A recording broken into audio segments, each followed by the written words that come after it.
Hi guys, and welcome to your daily tarot reading for Saturday the 1st of May 2021. Thanks for joining me. I was just having a look through this little guidebook for the Universal Tarot. I'm moving Airbnbs today. I'm moving into another one. And the neighbors, I think you might be able to hear it. Can you hear that? They're doing something up there, which sounds very ominous. They're scraping something. They've been scraping for like 15 minutes. So I was just waiting to do the reading. And I had a little look at this booklet in the meantime. And it's really interesting, actually. They've done a little brief history of the tarot. So 1442, first existing document mentioning the tarot. And I just thought this might be interesting for you guys if you're interested in the history of the tarot, to kind of take a screenshot so that you can read this. So if you just take a screenshot of that, takes you up to 1910. And then on the next page, it takes us into 1944 when Aleister Crowley made the Thoth Tarot.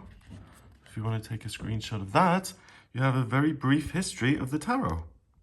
And not just the major arcana, as in this deck, the Universal Tarot, like the history of the tarot in general. Which I think is really interesting because it is still somewhat shrouded in mystery.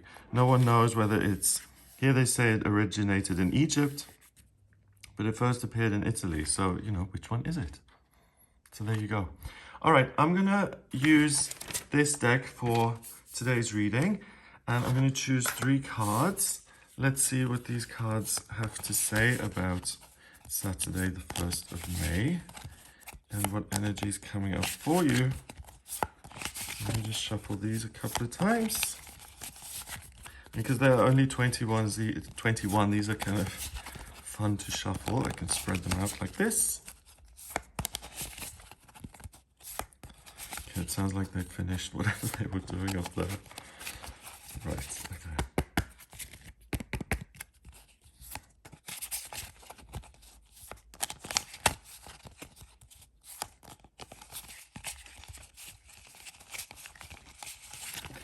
Okay, first card, where is it? Let's see, it's this one in here. That's part of the fun as well, just using your intuition to pick the cards and listening to which ones want to appear. So, if you haven't tried reading your own tarot cards, try it out and just use your gut to say which card wants to pop out, which ones want to appear and say something. And then finally we've got this one, and just use your gut. If you feel a connection with it, then just pick it. You can't pick the wrong card. The law of attraction is at work, so whatever card is meant to come out will come out. So we have the Hierophant, we have the Sun, and we have Justice. And the message I'm getting is that we have this little child here having a really good time, the inner child enjoying itself, and it's really carefree and positive, and we have all these institutions kind of flanking the inner child, and it's not bothered at all. It's in the sun, looking at the sunflowers, riding its little pony. And Justice, no real concept of justice in this, 3-year-old child. And the Hierophant, squinting along there with the spiritual men kind of bowing down and asking for approval. No concept of that either. This is, what's interesting, what this reminds me of, if you look at your natal chart in astrology, the sun represents your identity and your power, right? And when the sun is in the 7th house, often that means that the person gives their power away in relationship. If it's in the 4th house, you tend to give your power away to family, or your family strengthens you or gives you your power. There's a connection. This reminds me of the sun in the 12th house, the 12th house of spirituality and strength. Because when the sun is in the 12th, the people I've read for who have the sun in the 12th often have this amazing quality that they kind of transcend their circumstances, and they're not bowing down to anything or anyone, and they're able to really rise above whatever is going on in their life because they have this amazing trust in the self. and this innate understanding that the self is in truth a spiritual being that has just kind of landed on planet Earth for a little bit and is in the body for a while, but it certainly isn't the body. And other bodies, other opinions, other institutions really have nothing on the self. And that's what I'm getting for this reading, that there's the inner child, which naturally is carefree, fun-loving, passionate, joyous, and that today, for all of us, it's a day of having the sun in the 12th house, because whatever is going on in your life, it's really irrelevant. The thing that is most powerful and important is you and your ability to live your life in the way that you want and not to be bogged down by anything, anyone, or any circumstances. You're free, you can make your own decisions, and you're entitled to be happy simply because you exist. And it's as simple as that. End of. Because you have come down to planet Earth, you deserve all good things, you deserve to have a good time, and you're living your purpose, and you can grow and progress by being positive and living your life purpose and being passionate. You really don't need to acquire anything from other people or get some sort of approval or sense that you are worthy from others. It all resides within. So that's super liberating. The Hierophant card is about religion often. It's about spirituality, but it's about a spiritual community. It's about feeling like you need to understand something about yourself. And I mean, that's a fair point. You know, we don't, most of us don't, we aren't born and suddenly feel like, wow, I'm enlightened. I know who God is or the universe, what it's all about. Most of us have to learn something from people who've been here for a little bit longer, who are wiser than us and who can inform us. But the Hierophant card is often, it's interesting because it often represents the loss of self, because you're giving your power to some sort of institution which seems to have all the answers. Like this Pope-like figure with this symbol, it's like, I bless you. You don't need some guy blessing you. You're already blessed. And I mean, I'm sorry if that seems to trivialize organized religion. I do have respect for organized religion, but there's nothing that someone who seems to be a representative of some religion or institution can give you. That faith, that connection to the universe, to God, to your higher self, to something bigger, it resides in you. And this guy may teach you certain tools that you can use to have a spiritual awakening or to make spiritual progress, but he certainly isn't special. We're all special in our unique own way. He hasn't got anything that he can give you. His blessing is just as valid and good as your own blessing of yourself. So with this card, the warning, I feel, is not to give your power away to other people who seem to have all the answers and who say, you know, I know what it's all about. No one knows what it's all about. And when people say, oh, you know, for example, there's a hell and you have to follow certain rules so that you don't go there. What do you know? You don't know that there's a hell. You're a human being just the way I am, and none of us have a clue. Really, I mean, if we're going to be real about it, we're all trying to understand what the universe is about. So don't buy into other people's rules and regulations for the way you ought to live your life. The way you ought to live your life is to be true to yourself and to do the things that make you happy. I mean, as long as you're not harming anyone else, of course.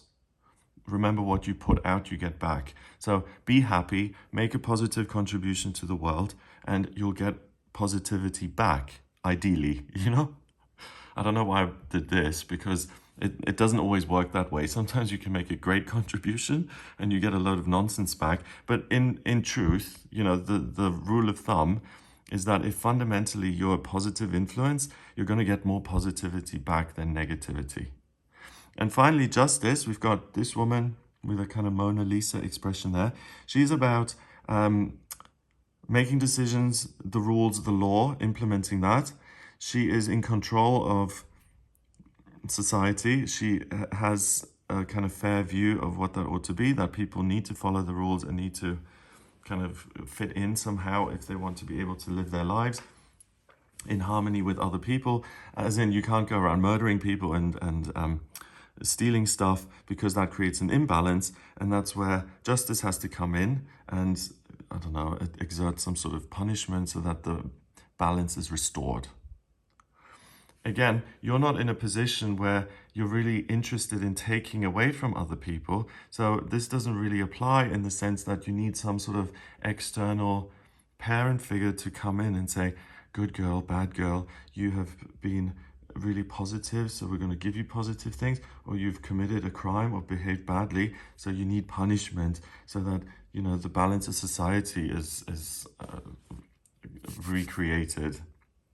As long as you reside in this place where you realize that you don't have to harm anyone or get anything from the outside world to be happy, then you're not going to break the law anyway, or you're not going to step on other people's toes so that they retaliate against you, because you realize that all good things reside in you. So you really don't need a court system to tell you how to behave and to punish you, because you're not going into that area anyway. So really the outside world is kind of optional, and you can transcend it and rise above it by simply connecting with your own inner child and saying, how can I make you happy today? What would you like to do? And the answer you get isn't going to be about harming others or breaking the law or taking in a way that's unfair. Nor is it going to say you have to join this club. They have to stamp you in and accept you, and then you'll be happy. It's not going to say that. It's going to say, go smell the flowers, go enjoy the sunshine, go ride your little pony. You know, do something that makes you happy. It's the simple things in life that will make you happy today. And you are a free person. You don't have to ask permission or follow some sort of archaic system of rules. It's really down to pleasing yourself. Number-wise, we've got 19 and 11, that's 30, and 5 is 35, 3 and 5 is 8, and 8 is strength and power in numerology. Just going to double check. 19 and 5 is 24, and 11 is 35, yeah. So 8 is the strength card in the major arcana. It's about calming the beast. It's about having the strength to overcome circumstances which may feel difficult. And today that's so easy that you can have a good time as well as overcome difficult circumstances, because you transcend your environment and the things that are going on. And it's like water off a duck's back. It's got nothing on you. So you're really, really empowered.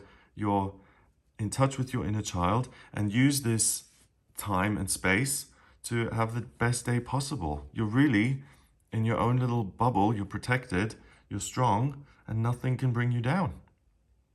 So have a fabulous day. If you'd like a personal reading with me, please get in touch via my website. It's gregoryscott.com.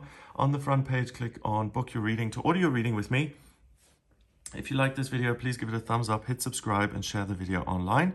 Have a great day and a great start to May, really. This is really promising in the sense that you're in touch with your inner child, and that not everything is as it should be, but that has no influence on you.